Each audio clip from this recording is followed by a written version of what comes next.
The day my sister stood at the altar wearing my wedding dress, holding my fiancé's hands, and smiling at my father who was walking her down the aisle, I realized that blood meant absolutely nothing.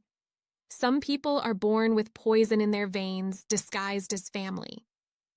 My name is Olivia Parker, and the woman who was supposed to protect me, guide me, and love me unconditionally spent 32 years destroying every single thing I ever worked for. This is the story of how my own sister stole my entire future, and how I took it all back and then some. I need you to understand something before I tell you everything that happened. Charlotte wasn't always my enemy. There was a time when I worshipped her, when I thought she was the most brilliant, beautiful, accomplished person in the world. She was 4 years older than me, and growing up in our family home in suburban Chicago, she was everything I wanted to be. She was the straight-A student, the homecoming queen, the one who always knew exactly what to say to make our parents proud. I was the quiet one, the one who got decent grades but never quite reached Charlotte's level, the one who preferred reading in my room to attending parties, the one who our mother always said needed to come out of her shell a little more. Our father, Richard Parker, built a successful construction company from nothing. He started with a single truck and a dream, and by the time Charlotte and I were teenagers, Parker Construction was one of the largest residential development firms in the Midwest. We grew up comfortable, not extravagantly wealthy, but never wanting for anything. Dad worked constantly, and Mom kept the house running like a well-oiled machine. Charlotte was groomed from birth to be the golden child, the one who would carry on the family legacy, the one who could do no wrong. I accepted my role as the second daughter, the afterthought, the one who would support Charlotte's shine rather than create my own. I genuinely believed that was how things were supposed to be. Charlotte was special, and I was just Olivia. When she got accepted to Northwestern, the whole family celebrated for weeks. When I got accepted to University of Illinois, my parents said, "That's nice, honey," and went back to planning Charlotte's graduation party. I wasn't bitter about it then. I thought I understood my place in the family hierarchy. Everything changed when I turned 23 and came up with an idea that would alter the course of all our lives. I had been working at a small marketing firm in Chicago, learning everything I could about digital advertising and brand development. One night, while scrolling through real estate listings just for fun, I noticed something that seemed so obvious I couldn't believe no one had done it before. Home buyers, especially first-time buyers, were overwhelmed by the process. They didn't just need a house. They needed guidance, support, education, and a community of people going through the same experience. What if there was a platform that combined real estate listings with comprehensive buyer education, community forums, and personalized guidance through every step of the process? I spent 6 months developing the concept in my spare time. I created mock-ups, wrote business plans, researched the market, and built a prototype website using skills I had taught myself through online courses. I called it Home Nest, and I believed with every fiber of my being that it could revolutionize how first-time buyers approached home ownership. The person I was most excited to tell was Charlotte. She had graduated from law school by then and was working at a prestigious firm downtown, but she had always talked about wanting to do something more entrepreneurial. I thought she might want to partner with me, combine her legal expertise with my marketing and tech skills. I drove to her apartment one Saturday morning with my laptop and a presentation I had spent weeks perfecting. Charlotte listened to my entire pitch with an expression I couldn't quite read. When I finished, she smiled that perfect smile of hers and said, "Livy, this is actually really impressive. I had no idea you had this in you." I beamed at the compliment, not recognizing the condescension hidden within it. "So what do you think? Would you want to work on it together?" Charlotte shook her head slowly. "I'm way too busy at the firm right now, but you should definitely pursue this. Maybe talk to Dad about some startup funding." That was the first time Charlotte planted a seed of betrayal, and I was too naive to see it. What I didn't know was that within hours of me leaving her apartment, Charlotte had forwarded my entire presentation to someone else. A someone who would become central to the destruction of my dreams. 2 weeks later, I met Ethan Mercer. He showed up at my office claiming to be a venture capitalist, interested in funding innovative startups. He said he had heard about my home nest concept through industry connections and wanted to learn more. Ethan was everything I thought I wanted in a man: tall, confident, well-dressed, articulate, and seemingly fascinated by every word I said. He asked intelligent questions about my business model, praised my vision, and by the end of our first meeting, asked if I would like to continue the conversation over dinner. I said yes. Of course I said yes. How could I have known that the man sitting across from me had been carefully selected and sent by my own sister? Our relationship moved quickly. Ethan was attentive, romantic, and supportive in ways I had never experienced before. He encouraged me to keep developing Home Nest, offered to introduce me to investors, and within 3 months, told me he was falling in love with me. I fell too, harder than I had ever fallen for anyone. When he proposed after a year of dating, in front of my entire family at Christmas dinner, I thought I was living a fairy tale. Charlotte hugged me that night with tears in her eyes. "I'm so happy for you, Livy," she whispered. "You deserve this." I believed her. Why wouldn't I? She was my sister. The first crack in my perfect life appeared 6 months before my wedding, though I didn't recognize it for what it was at the time. My father called a family meeting to discuss the future of Parker Construction. He was 63 years old, his health was declining, and he wanted to start transitioning leadership of the company to the next generation. "Charlotte has been helping me with legal matters for years," Dad said, looking at my sister with obvious pride. "She understands the business. I'm planning to name her as CEO when I step down, with full controlling interest in the company." I nodded, not surprised. This had always been the plan, hadn't it? Charlotte was the golden child, the chosen one. I had my own path with Home Nest. I didn't need Parker Construction. But then my father said something that made Charlotte's expression flicker in a way I had never seen before. "However," Dad continued, "I've been impressed with what Olivia has been building with her technology company. I've decided to set aside $2 million from the family trust to invest in Home Nest. I want both my daughters to succeed, and I think Livy's vision could be something special." Charlotte's smile froze on her face. For just a split second, I saw something dark flash behind her eyes. Then it was gone, replaced by enthusiasm and congratulations. She hugged me again, told me she was proud of me, and suggested we go out to celebrate as sisters. That night, over glasses of wine at an upscale bar, Charlotte asked me detailed questions about Home Nest. How close was I to launching? Who were my competitors? What were my vulnerabilities? I answered everything openly, grateful that my sister was finally taking an interest in my work. I had no idea I was handing her a roadmap for my own destruction. 3 months before my wedding, strange things started happening. First, the developers I had hired to build the Home Nest platform suddenly quit, citing creative differences. When I asked for more details, they refused to explain. Then, a major real estate company I had been in talks with for a partnership suddenly went cold, their communications stopping overnight with no explanation. Finally, an article appeared in a tech industry publication about an exciting new startup called Homebase that was preparing to revolutionize the first-time homebuyer experience. The description of Homebase was almost word-for-word identical to my Home Nest concept. I felt sick when I read the article. Someone had stolen my idea. But who? I had been so careful about who I shared information with.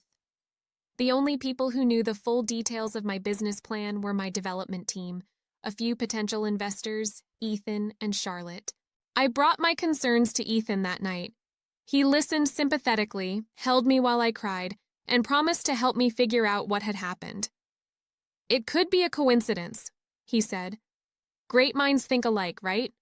Maybe you just need to launch faster, get to market before they do. His advice seemed reasonable, so I doubled down on my efforts. I hired new developers, worked 18-hour days, and pushed myself to the breaking point trying to save my dream.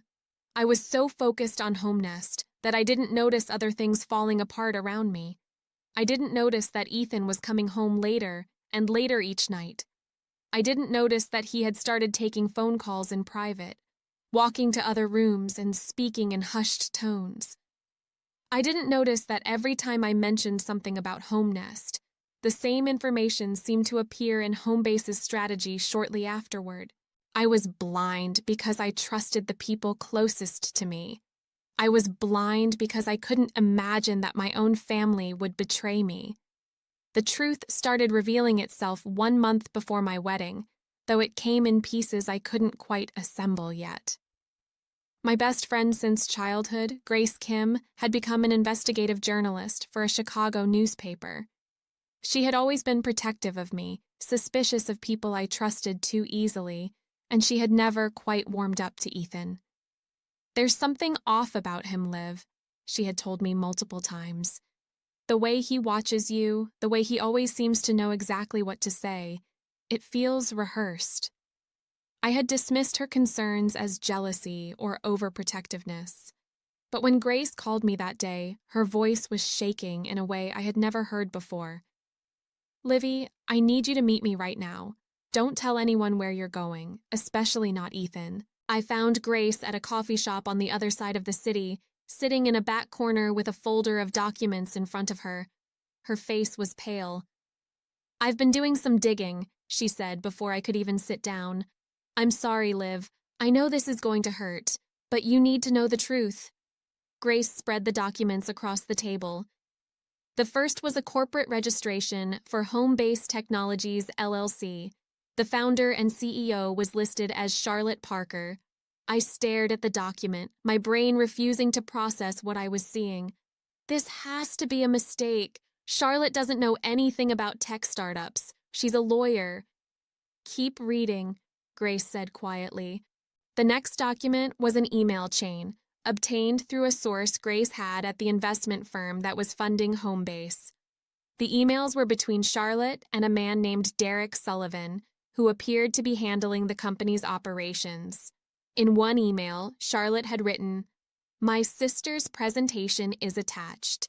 Use whatever you need. She's too naive to notice, and by the time she figures it out, we'll have the market locked down." The date on that email was 2 days after I had shown Charlotte my Home Nest presentation in her apartment. My hands started shaking. I felt like the ground was opening up beneath me, like everything I had ever believed about my life was a lie. But Grace wasn't finished. "There's more," she said, her voice gentle but firm. "And this part is going to be worse." She showed me photographs, surveillance photos taken over the past several weeks showing Ethan entering and leaving Charlotte's apartment building. Photos of them at restaurants together, laughing, touching, looking at each other with an intimacy that made me want to scream. And finally, a photo of Ethan and Charlotte kissing in the parking garage of her building, his hands in her hair, her body pressed against his car. I don't remember leaving the coffee shop. I don't remember driving home. The next thing I knew, I was sitting in my empty apartment, staring at the wall, trying to make sense of a betrayal so complete that my mind kept rejecting it. My sister had stolen my business idea and turned it into a competing company designed to destroy my dreams. My fiancé had been sleeping with my sister, possibly from the very beginning, and the $2 million my father had promised to invest in Home Nest was about to go to Charlotte's Homebase instead, because I wouldn't have a company left to invest in. Charlotte had stolen my future, every piece of it. I wanted to confront them immediately. I wanted to show up at Charlotte's apartment and scream at both of them, to expose their lies, to watch them squirm. But something stopped me.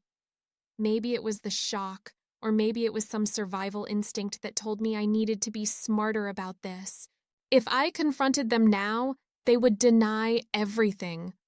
Charlotte would spin some story about the documents being faked, about Grace being jealous, about me being paranoid. Ethan would gaslight me into questioning my own sanity. They had clearly been planning this for a long time, which meant they probably had contingencies in place for if they got caught.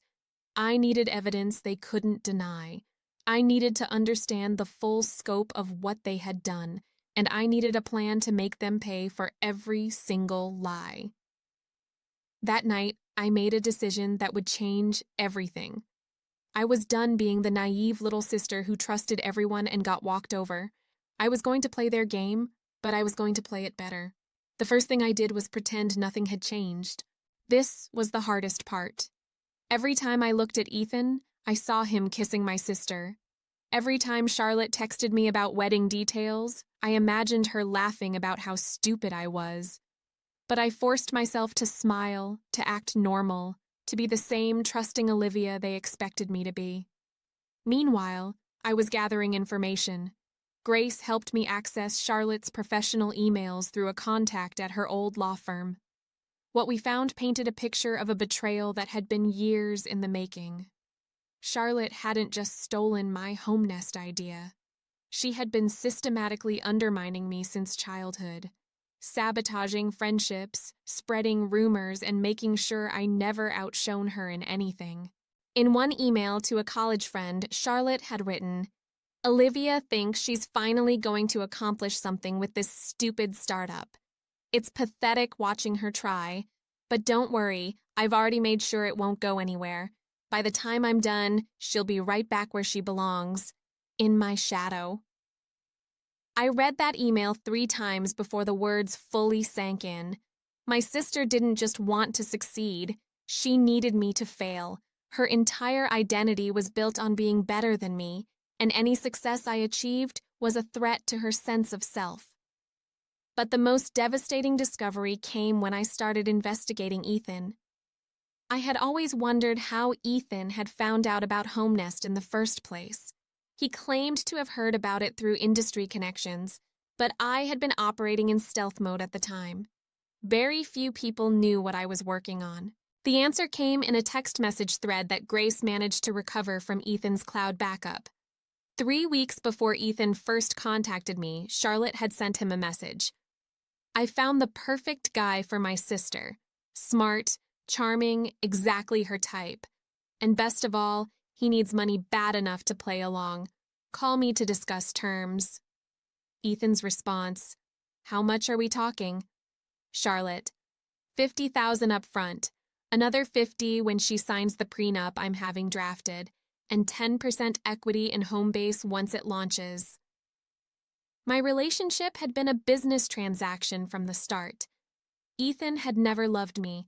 He had been paid to seduce me, to keep me distracted while Charlotte stole everything I was working toward. Every romantic dinner, every whispered declaration of love, every moment I thought we were building a life together was a performance designed to keep me blind. I cried for 3 days straight after reading those messages. I barely ate. I barely slept.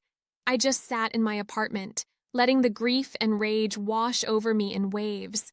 But on the 4th day, something shifted inside me. The tears dried up. The shaking stopped. And in their place, I felt something cold and clear settle into my bones. I was done being a victim. It was time to become something else entirely. My revenge began with careful, methodical planning. The first thing I needed to do was protect my father's investment. Charlotte was clearly planning to intercept those $2 million, either by convincing Dad to invest in Homebase instead, or by sabotaging Home Nest so completely that Dad would pull his funding. I couldn't let that happen. I requested a meeting with my father at his office, just the 2 of us. When I arrived, I found him looking older and more tired than I had ever seen him. His health had been declining for months, and I suspected Charlotte had been using his vulnerability to manipulate him. "Livy," he said, surprised but pleased to see me. "Is everything okay?" I sat down across from him and took a deep breath. "Dad, I need to show you something, and I need you to promise to hear me out before you react." I showed him everything. The corporate documents proving Charlotte owned Homebase, the emails where she discussed stealing my concept, the financial records showing how she had been using her access to the family accounts to fund her competing company. I left out the details about Ethan for now because I wanted my father to focus on the business betrayal first. My father's face went through a range of emotions as he reviewed the documents: confusion, denial, anger, and finally, a profound sadness that broke my heart. "I didn't want to believe it," he said quietly. "But I've suspected for a while that something wasn't right with Charlotte. She's been pushing me to change my will, to consolidate the business under her control, to cut you out entirely. I thought she was just being competitive, but this—" He trailed off, shaking his head. "Dad, I don't want to destroy the family," I said carefully, "but I also can't let Charlotte steal everything I've worked for. I need your help." My father was silent for a long moment. Then he looked up at me with an expression I had never seen before: respect. "Tell me what you need," he said. Over the next few weeks, my father and I worked together in secret. We restructured the family trust to protect my inheritance from Charlotte's manipulation. We created a separate investment vehicle for the $2 million that would go directly to HomeNest, with oversight provisions that prevented Charlotte from accessing or redirecting the funds. And most importantly, we began documenting Charlotte's misuse of her position at Parker Construction. It turned out that Charlotte hadn't just been stealing from me. She had been embezzling from the family business for years, funneling company funds into personal accounts and using her legal expertise to hide the transactions. My father had trusted her completely with the company's finances, and she had betrayed that trust at every opportunity. "How could I have been so blind?" my father asked one night, after we had uncovered another layer of Charlotte's deception. "She's my daughter. I raised her. How could I not see what she was?" I didn't have an answer for him. I had asked myself the same question 1,000 times. While I was shoring up my financial defenses, I was also preparing for the personal confrontation that I knew was coming. I couldn't let Ethan and Charlotte continue their affair without consequences, but I wanted to expose them in a way that would cause maximum damage to their reputations. The opportunity came in the form of my own engagement party. Charlotte had insisted on throwing me a lavish party at an upscale venue downtown, inviting everyone who mattered in Chicago's social and business circles. At the time, I had thought it was a gesture of sisterly love. Now I understood it was a performance, a way for Charlotte to show off her generosity while secretly laughing at my stupidity. I decided to use her own party against her. The night of the engagement party, I arrived looking like the happy, oblivious bride-to-be that everyone expected. Charlotte greeted me with a hug and a comment about how beautiful I looked. Ethan kissed my cheek and told me he couldn't wait to marry me. I smiled and played my part perfectly, all while knowing that within the hour, their carefully constructed lies would come crashing down. I had arranged for a video presentation to be shown during the party, supposedly a tribute to my relationship with Ethan, featuring photos and messages from friends and family. What Charlotte and Ethan didn't know was that I had edited the presentation to include something else entirely. The moment came about halfway through the party, after the guests had a few drinks and the energy was at its peak. Charlotte clinked her glass and called for everyone's attention. "I want to take a moment to celebrate my beautiful little sister and her amazing fiancé," Charlotte said, her voice dripping with false sweetness. "To Olivia and Ethan, may your love story be everything you've dreamed of." As everyone raised their glasses, the lights dimmed and the presentation screen lit up. The first few slides were innocent enough. Photos of Ethan and me at various events, smiling and happy. The guests cooed and whispered about how cute we looked together. Then the tone of the presentation changed. A text message appeared on screen, the one where Charlotte offered to pay Ethan to seduce me. Gasps rippled through the crowd. The next slide showed the email where Charlotte admitted to stealing my business concept.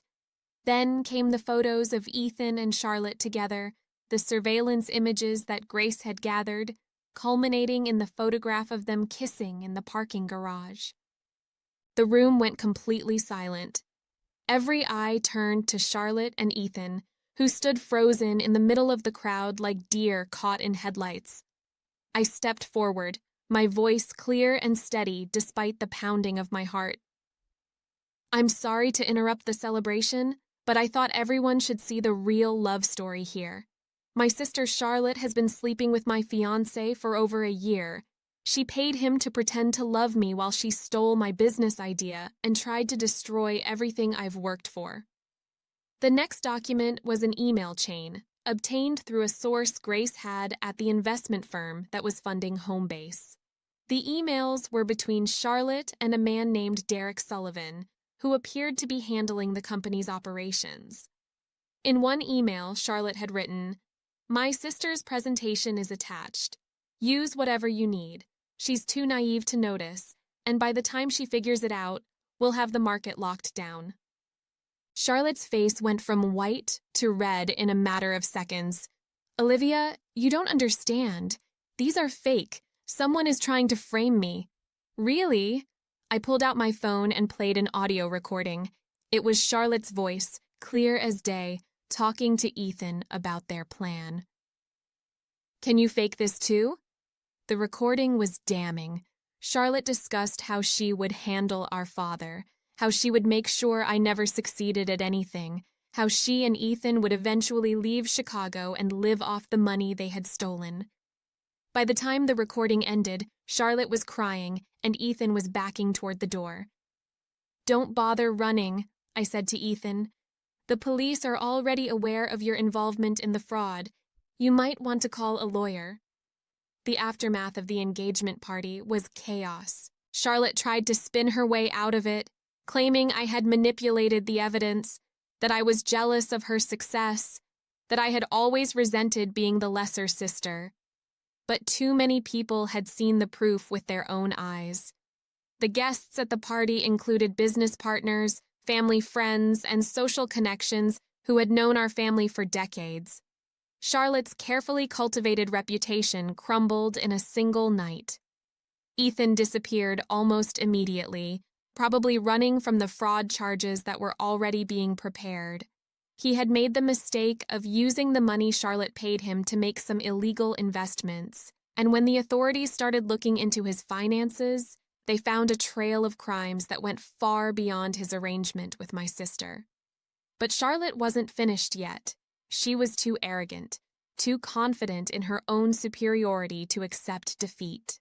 3 days after the engagement party, I received a cease and desist letter from Charlotte's law firm. She was claiming that I had defamed her, violated her privacy, and caused intentional infliction of emotional distress.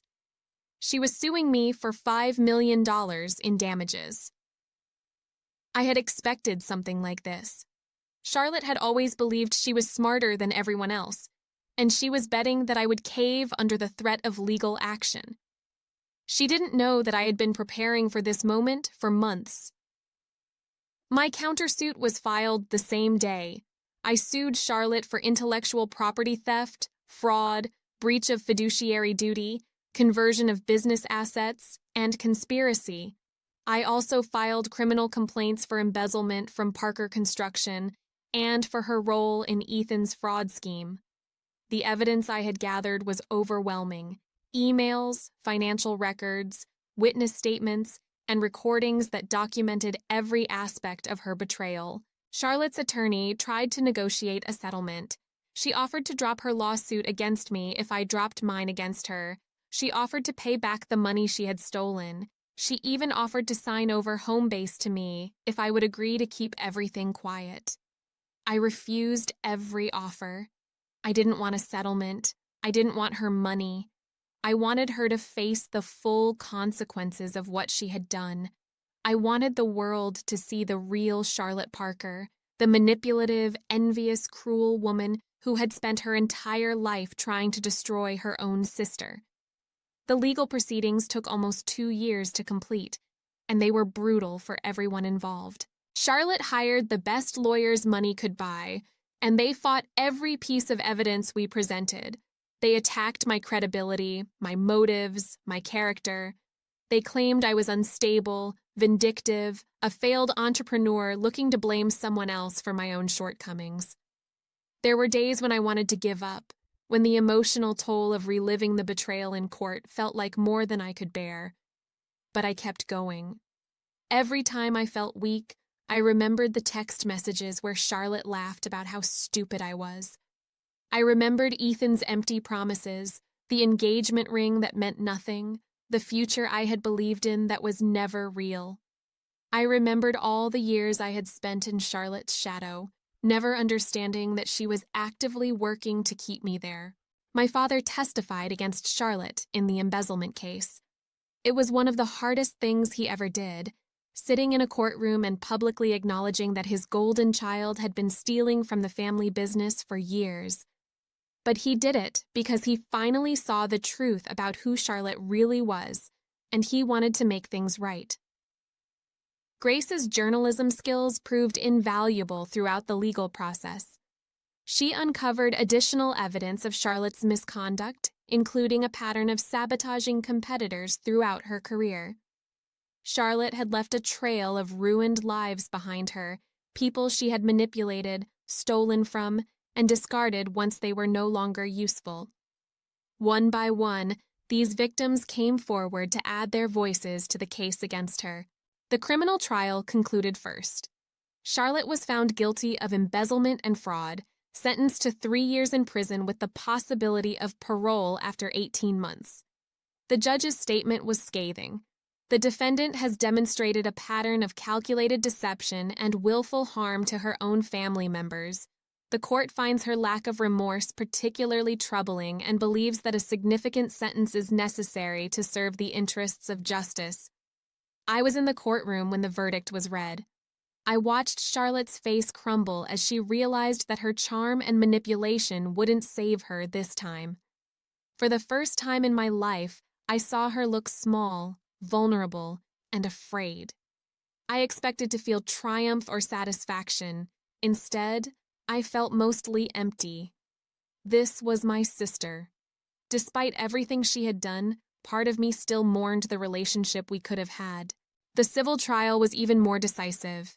The jury found Charlotte liable for intellectual property theft and fraud, awarding me damages of $4.2 million. More importantly, they granted my claim to Homebase, ruling that the company had been built on stolen concepts and should rightfully belong to me. I renamed the company Home Nest, the name I had always intended, and relaunched it with the resources and infrastructure Charlotte had built using my ideas. Within a year, Home Nest was profitable and growing rapidly. The platform connected first-time homebuyers with resources, education, and community support, exactly as I had envisioned when I first sketched out the concept in my tiny apartment. Ethan never faced trial. He fled the country before charges could be filed, reportedly ending up somewhere in South America.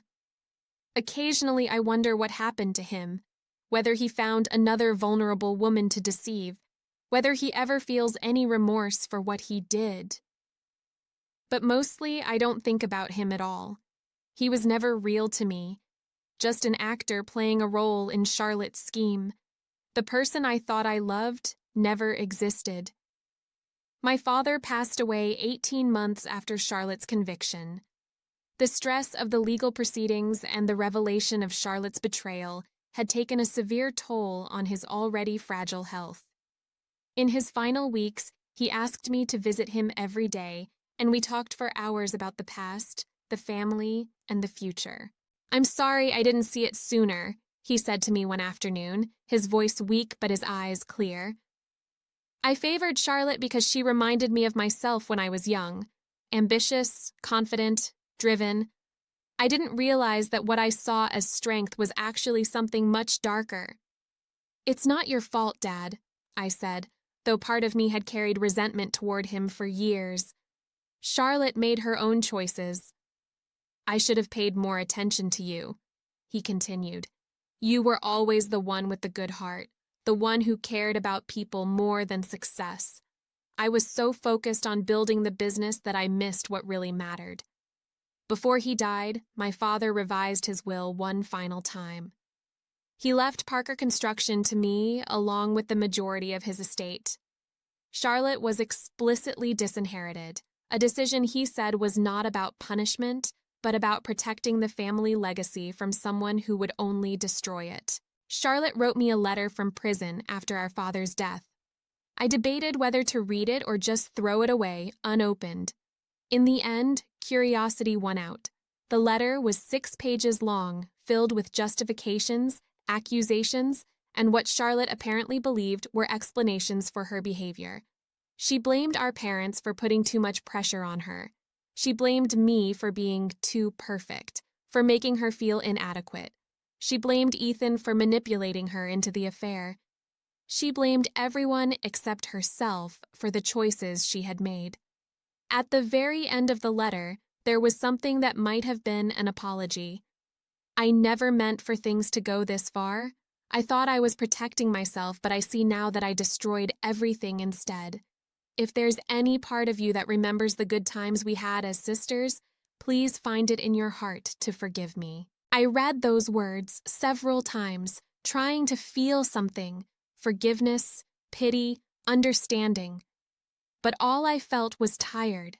Charlotte's letter was just another manipulation, another attempt to rewrite history so that she could be the victim instead of the villain. Even from prison, she couldn't stop trying to control the narrative. I didn't write back. There was nothing left to say. The years that followed were about rebuilding and healing. I sold Parker Construction to a management team that had been running it since my father's decline, using the proceeds to expand Home Nest into new markets. The company became everything I had dreamed it could be, helping thousands of families navigate the complicated process of buying their first home. I hired people who shared my vision and created a company culture based on honesty, transparency, and genuine care for our customers. Grace remained my closest friend, my rock through everything. She eventually left journalism to join Home Nest as our head of communications, bringing her investigative skills to bear on behalf of our customers instead of against corrupt individuals.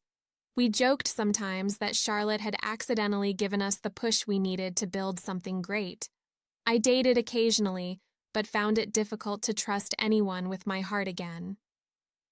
The scars Ethan left were deep, and the knowledge that someone could pretend to love me so convincingly for so long made me wary of every romantic connection. Eventually, I stopped looking for love and focused instead on building a life that was fulfilling on its own terms. Charlotte was released from prison after serving 20 months of her sentence. I heard through mutual acquaintances that she had moved to a different state, changed her name, and was trying to start over. Part of me hoped she would succeed, that she would find a way to become a better person, but a larger part of me knew that people like Charlotte rarely changed. They just found new victims. About 3 years after Charlotte's release, I received a phone call from a number I didn't recognize. Against my better judgment, I answered. "Olivia?" The voice was Charlotte's, though it sounded older and more tired than I remembered. "Please don't hang up." I should have hung up. I knew that letting Charlotte back into my life, even for a phone call, was dangerous. But something made me stay on the line. "What do you want, Charlotte?" "I'm sick," she said. "Cancer. The doctors say I have maybe 6 months." I didn't respond. I wasn't sure if I believed her, and even if I did, I wasn't sure how I was supposed to feel about it. "I'm not calling to ask for forgiveness," Charlotte continued. "I know I don't deserve that. I just wanted to tell you something I should have said a long time ago. I was jealous of you. From the moment you were born, I was jealous. You were kind and genuine, and people loved you without you having to try. I spent my whole life trying to be better than you, and the harder I tried, the more I hated you for making it look so easy." "That's not an apology," I said quietly. "I know." I'm not sure I'm capable of a real apology anymore, but I wanted you to understand that what I did was never about you. It was about my own weakness, my own fear, my own emptiness. You were just the target I chose because you were the easiest to hurt." I was silent for a long moment. Then I said the only thing that felt true. "I don't forgive you, Charlotte. I'm not sure I ever will, but I hope you find some peace before you die." I hung up before she could respond. Charlotte died 4 months later. I didn't go to the funeral. I didn't send flowers. I didn't mourn. The sister I had loved growing up had never really existed. She was just a mask Charlotte wore to get what she wanted. The real Charlotte had been my enemy from the beginning, and enemies don't get your tears when they die. Today, I am 40 years old, running a company that has helped over 50,000 families buy their first homes. I have friends who love me, employees who respect me, and a life that I built with my own hands. The scars Charlotte left will never fully heal, and there are still nights when I lie awake wondering how I could have been so blind for so long. But I survived. More than that, I thrived. My sister stole my future, but I took it back and built something even better. If there's a lesson in my story, it's this. The people closest to you can hurt you in ways that strangers never could. Blood doesn't make someone trustworthy. History doesn't make someone loyal. Sometimes the person who claims to love you the most is the one who is working hardest to destroy you. But here's the other lesson, the one that matters more. You are stronger than their betrayal. You can survive the lies, the manipulation, the destruction of everything you thought you knew. You can rebuild. You can rise. And you can make sure that the people who tried to destroy you face the consequences of their choices. Charlotte thought she was the golden child, the one destined for success while I remained in her shadow. She was wrong. In the end, she lost everything. Her freedom, her reputation, her health, her family. And I gained everything. A successful business, meaningful relationships, and the knowledge that I had won. My sister stole my future, but I got it back. And I made it better than anything she could have imagined. That's my revenge. That's my justice. That's my story.